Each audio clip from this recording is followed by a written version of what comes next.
1960ஆம் ஆண்டு ஆகஸ்ட் 12ஆம் தேதி வெளியான திரைப்படம் களத்தூர் கண்ணம்மா.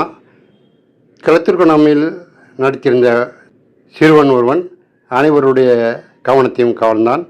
அம்மாவும் நீயே அப்பாவும் நீயே என்று மழலை குரலில் பாடிய பாடலை கேட்டு அனைவரும் கவர்ந்திருக்கப்பட்டனர்.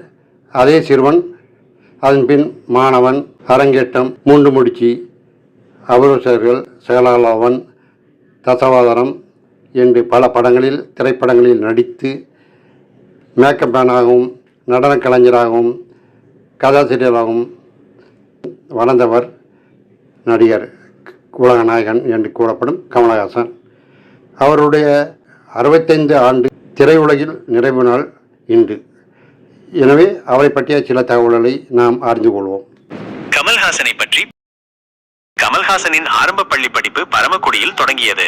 மக்களின் நாயகன் கமல்ஹாசன் தனது ரசிகர் மன்றங்களை மக்களின் நற்பணி இயக்கம் ஆக மாற்றியவர். இதன் மூலம் இரத்த தானம், கண் தானம் போன்ற பல சமூக சேவைகளில் தனது ரசிகர்களை ஈடுபடுத்தினார். கமல்ஹாசன் ஒரு நடிகர் மட்டுமல்ல, சிறந்த நடன கலைஞர், பின்னணி பாடகர், இயக்குனர், தயாரிப்பாளர், பாடல் ஆசிரியர், தொழில்நுட்ப கலைஞர் மற்றும் ஒப்பனை கலைஞர் என பன்முக திறமை கொண்டவர்.